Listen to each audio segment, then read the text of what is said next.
And many of the things I talked about were considered to be fiction, far away in the future. But ladies and gentlemen, excellencies, the future is already here. The future has begun. It's a new system. It changes us because it's a fusion of our physical, digital, and biological spheres. It's an integration of those spheres. Just think of sensors planted into our brains. The opportunities are immense, and we have to prepare ourselves already now. Selección genética, sustancias que mejoran la percepción y hasta biotecnología militar para incrementar su rendimiento. El sueño de tener soldados con capacidades sobrehumanas. The US Army is paving the way for a new generation of super soldiers.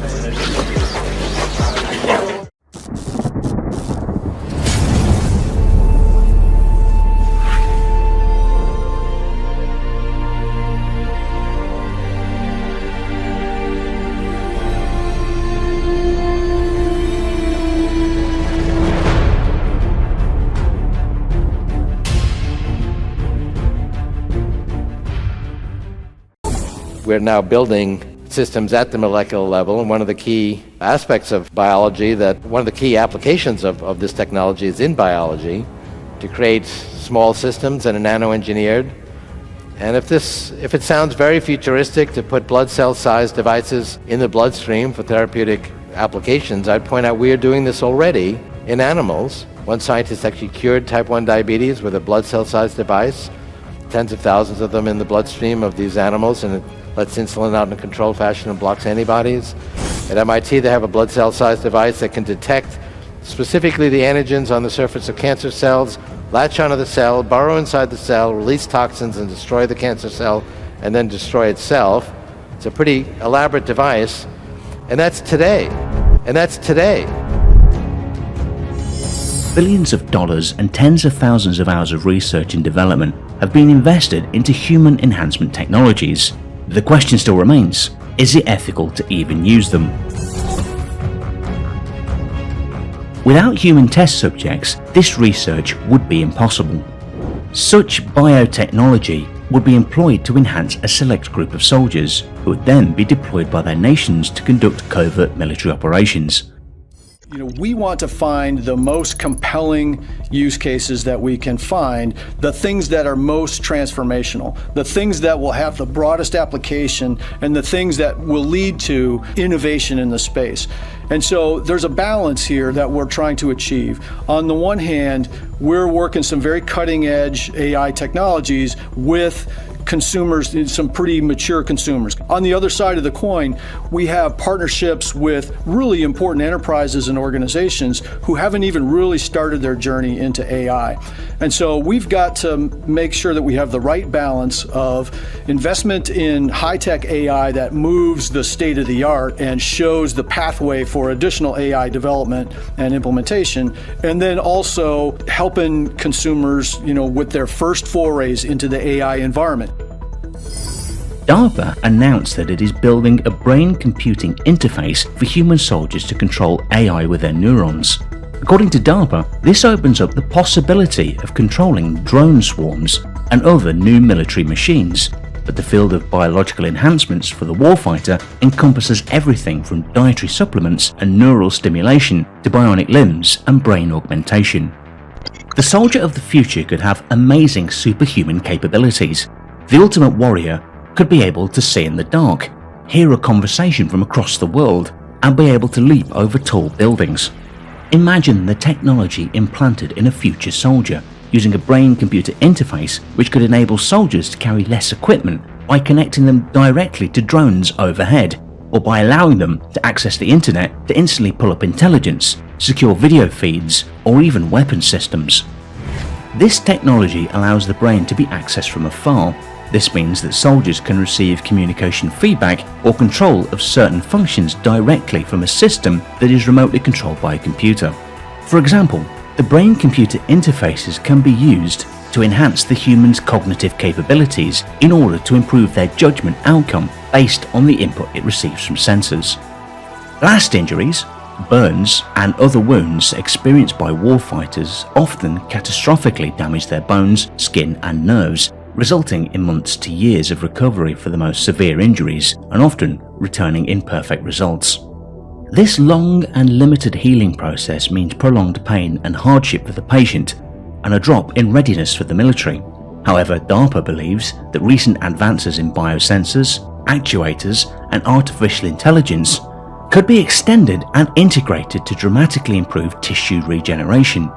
To achieve this, the new Bioelectronics for Tissue Regeneration program asks researchers to develop bioelectronics that closely track the progress and then stimulate healing processes in real time to optimize tissue repair and regeneration and dramatically reduce recovery time.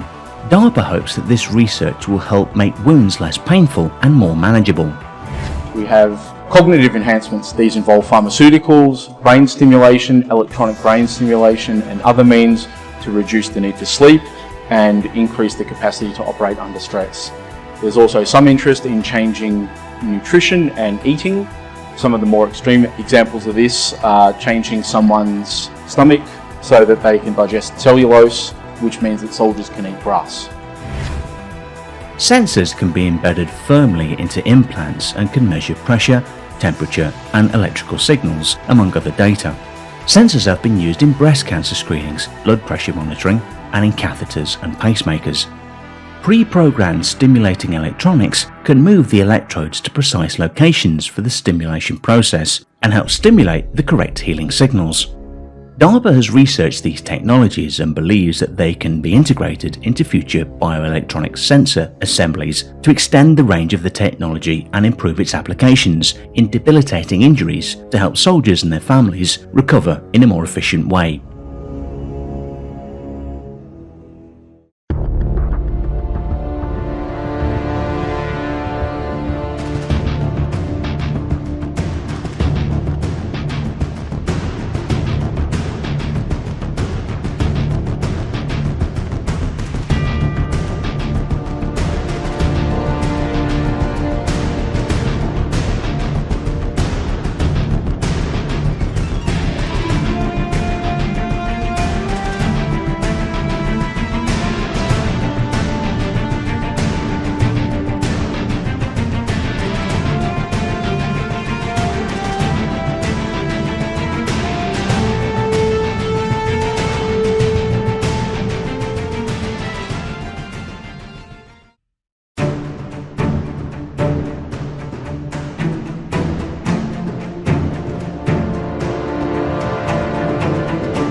Selección genética, sustancias que mejoran la percepción y hasta biotecnología militar para incrementar su rendimiento. Hoy en día todavía se emplean drogas para ayudar a los guerreros a vencer el cansancio, pero también han surgido nuevas ideas con la intención de disponer de supersoldados. Entre ellas, trajes especiales como los exoesqueletos, o máquinas móviles que harían que las personas ejecuten actividades extraordinarias. Rusia ha realizado pruebas con trajes como el Ratnik, que sin usar energía reducen la carga y permiten al combatiente caminar varios kilómetros y realizar asaltos con casi 50 kilogramos de equipamiento encima. Estados Unidos lanzó el programa Warrior Web para elaborar un traje que con la mínima molestia permita al soldado realizar sus maniobras y llevar la carga necesaria, reduciendo la fatiga y las lesiones musculares. Asimismo, países como China y Japón, u organizaciones como la OTAN, iniciaron a principios de 2018 una carrera comercial para liderar el mercado mundial de exoesqueletos. Otra rama para la generación de supersoldados, que parece salida de novelas de ciencia ficción, es el uso de biotecnología.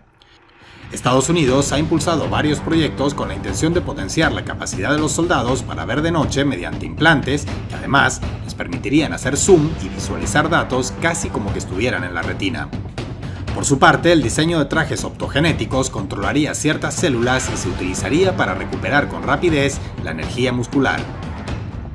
Pero lo que puede ser la joya de la corona en esta carrera es el injerto de interfaces en el cerebro para controlar máquinas o comunicarse por telepatía. El hecho de que tantos países tengan proyectos en este ámbito ha generado algunas tensiones diplomáticas. Estados Unidos ha acusado a China de realizar pruebas en militares con la intención de desarrollar soldados que tengan capacidades mejoradas biológicamente. Ante las implicaciones éticas de estas investigaciones y el imaginario apocalíptico sobre la materia que ha aparecido retratado en muchas películas, la población suele tener una percepción negativa y por eso muchos proyectos se archivan o modifican. Sin embargo, los avances continúan de manera discreta y el viejo sueño de diseñar supersoldados está cada vez más cerca de hacerse real o de convertirse en una pesadilla. The US Army is paving the way for a new generation of super soldiers with the help of exoskeletons. They're designed to be worn over a pair of pants and use a suite of sensors and AI to aid natural movement. The experimental technology is being developed by Lockheed Martin in an almost $7 million bid to increase American soldiers' endurance. Lockheed Martin's licensed the tech from a Canadian company, They originally designed the suit for people with mobility problems or medical ailments, like multiple sclerosis. The idea is that we're going to take the capabilities of some of the fittest, highest performing individuals in the world, and we're going to extend those capabilities. The appeal of exoskeleton technology for the US military is clear. Gear like body armor, night vision goggles, and advanced radios are critical but heavy. All up, they can weigh almost 2 or 3 times the recommended limit for soldiers. And when infantry troops show up to a fight, they're fatigued from carrying all their equipment. Now, with the help of the exoskeletons, soldiers can fight fresh. We're going to make them stronger, we're going to make them last longer, and we're going to make them go faster and farther. The equipment won't come cheap. Each exoskeleton is expected to cost tens of thousands of dollars. But the US isn't the only country looking to give their troops an upgrade. Research officials say Russia and China also have exoskeleton tech in the works. Iniciamos este espacio hablando del plan que tiene la compañía hongkonesa Hanson Robotics de crear miles de robots durante 2021. Recordemos que ellos son los responsables de Sofía, esta robot humanoide que es capaz de sostener conversaciones y tiene múltiples expresiones faciales. Precisamente serían miles de Sofías las que se produzcan durante este año. Estamos produciendo en masa a Sofía.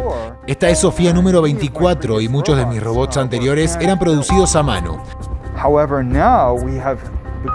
Sin embargo, hemos empezado a escalar la producción de Sofía para hacer cientos y miles de unidades y usarlas como base para muchos otros personajes. De acuerdo con la compañía, los robots como Sofía serán clave para acompañar a las personas mientras que se encuentran en aislamiento forzado por la pandemia. Pero también pueden llevar a cabo funciones básicas como tomar la temperatura, por lo que podrían desempeñarse en muchos campos, incluso como auxiliares de vuelo. Los robots sociales como yo podemos ayudar a cuidar de enfermos o adultos mayores de muchas formas. Puedo ayudar a que se comuniquen, suministrar terapias y proveer estimulación social, incluso en situaciones difíciles. Ellos emulan la forma humana, la figura y las interacciones y pueden ser útiles en estos momentos en que las personas están terriblemente solas y aisladas socialmente.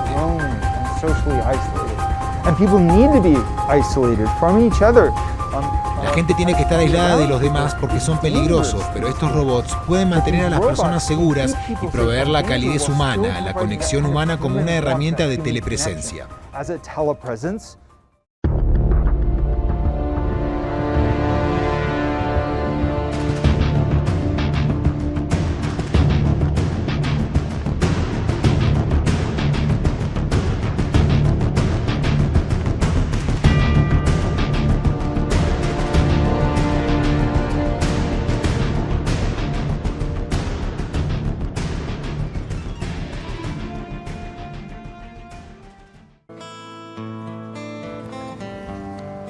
The church in America is going to suffer so terribly. And we laugh now, but they will come after us. They will come after our children. They will close the net around us while we are playing soccer mom and soccer dad. While we are arguing over so many little things and mesmerized by so many trinkets. The net even now is closing around you and your children and your grandchildren, and it does not cause you to fear. You will be isolated from society, as has already happened. Anyone who tries to run for office who actually believes the Bible will be considered a lunatic until finally we are silenced. We will be called things that we're not and persecuted not for being followers of Christ, but for being radical fundamentalists who do not know the true way of Christ, which of course is love and tolerance. You'll go down as the greatest bigots and haters of mankind in history. They've already come after your children, and for most of you, they got them. They got them through the public schools and indoctrination, and the university and indoctrination, and then you wonder why your children come out not serving the Lord. It's because you fed them right into the devil's mouth. So little by little, the net is closing around, and then it's not little by little. Look how fast things are going downhill just in a matter of weeks. Matter of weeks. But at the same time, know this. Persecution is always meant for evil, but God always means it for good. And is it not better to suffer in this life, to have an extra weight of glory in heaven? You must settle this in your mind. This is the one thing I want to say over and over. Do not believe. Down through history, you have a wrong idea of martyrdom and persecution. You think that these men were persecuted and martyred for their sincere faith in Jesus Christ. That was the real reason, but no one heard that publicly. They were martyred and they were persecuted as enemies of the state. They were martyred and they were persecuted as enemies of the state.